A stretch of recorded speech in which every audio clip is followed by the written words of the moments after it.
میرے بھائی احساس پیدا کریں کہاں کس سے کمی رہ گئی. حضرت سالبہ بن عبد الرحمن حضور کے صحابی ہیں.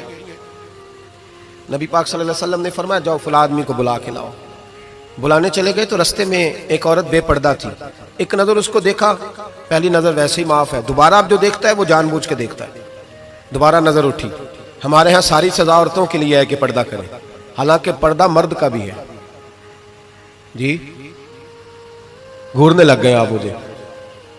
پردہ جس طرح عورتوں کو حکم ہے نا کہ نظریں نیچی رکھو, اسی طرح مردوں کو بھی حکم ہے کہ تم بھی اپنی نظریں, اگر عورت سامنے بے پردہ آ جائے گی تو مرد یہ نہیں کہے گا وہ کوئی پردہ ہی نہیں کر دی, اب وہ کیا کرے گا بولے.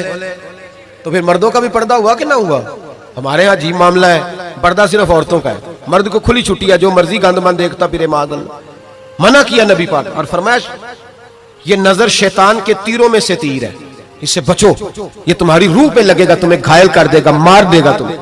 مرد کی آنکھ کا بھی پردہ ہے, نظر جھکا کے رکھے. سالبہ بن عبد الرحمن رضی اللہ تعالیٰ عنہ گزر رہے تھے. یہ سالبہ نام کے 7 صحابی ہیں محبوب کے.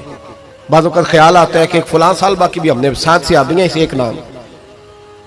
عبداللہ نام کے خدا جانے کتنے صحابی, 20 میری نظر سے گزر چکے. تو جناب سالبہ بیٹھے تھے, فرمایا فلاں کو بلا کے لاؤ. جب بلانے گئے تو رستے میں عورت پہ نظر پڑی. پہلی نظر تو معاف ہے لیکن دوبارہ دیکھ بیٹھے.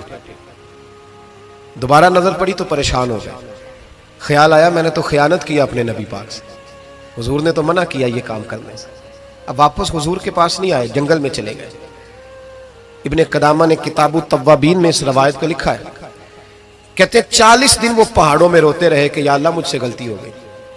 کتنے دن؟ اب ہمارا شغل ہے, اس کو لوگ گناہ ہی نہیں سمجھتے. بدنگاہی تو کوئی گناہ ہی نہیں, اب تو یہ شغل ہے.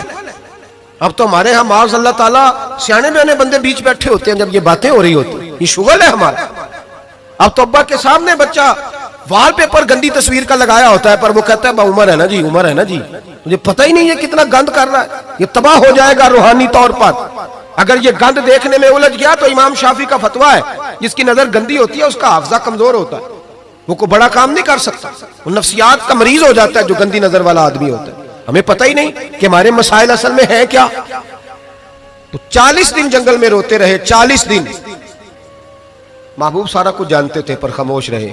حضرت جبریل امین حاضر ہوئے, عرض کی یا رسول اللہ آپ کا وہ غلام رو رہا ہے. رب کہتا اسے بلا لے, میں نے اس کا گناہ معاف کر دیا ہے. نبی پاک صلی اللہ علیہ وسلم نے حضرت مولا علی شیر خدا اور جناب سلمان فارسی کو بھیجا, فرمایا فلاں جگہ ہے لے آؤ. کہتے ہیں جب ہم گئے تو 2 پہاڑوں کے درمیان جناب سالبہ تڑپ کے رو رہے, ہمیں دیکھ کے اور روئے. کہنے لگے علی میرے بارے میں کوئی آیت تو نہیں نازل ہو گئی؟ تو کہا نہیں, چل حضور نے بلایا ہے. کہا اچھا حضور کہتے کیا تھے, فرماتے کیا تھے؟ کہا پتہ نہیں لیکن بلایا ہے.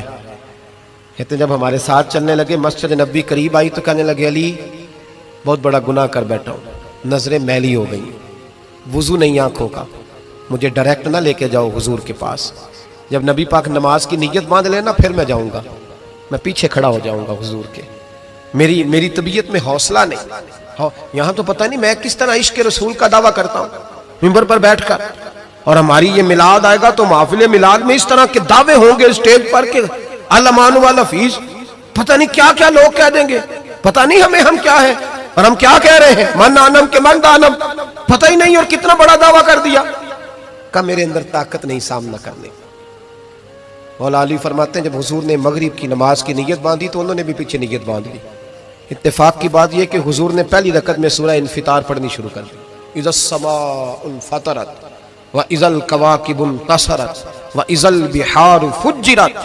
کہتے جب محبوب اس آیت پہ پہنچے نا کہ یا ایھا الانسان ما غرک بربک الکریم, اے انسان تجھے کس چیز نے دھوکے میں ڈال دیا, حالانکہ تیرا رب تو بڑا ہی کرم کرنے والا ہے, تو کس طرح کسی اور کے دھوکے میں بربک الکریم. اور ضمیر واحد ہے, میں تفسیر پہ نہیں جاتا, کہا تیرا اپنا رب, بربک تیرا اپنا رب, تیرا رب تو بڑا کریم ہے, تو پھر بھی کہیں اور چلا گیا. جب یہ آیت سنی تو پیچھے چیخ ماری, بے ہوش ہو کے گر گئے. گھر والے گھر لے گئے.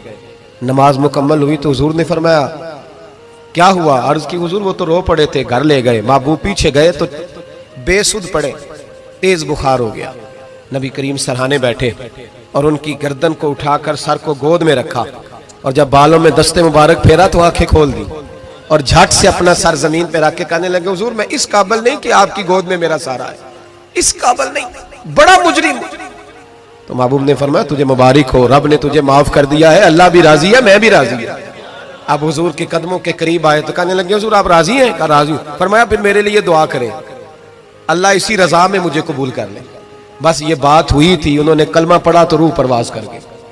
پرواز میرے بھائی احساس پیدا کر، یاد رکھیں اگر روحانی زندگی صحیح نہیں نہ ہوگی، یاد رکھ لیں کسی کا کوئی نقصان نہیں، سارے سکون سے سو جائیں گے، آپ نہیں سو پائیں گے۔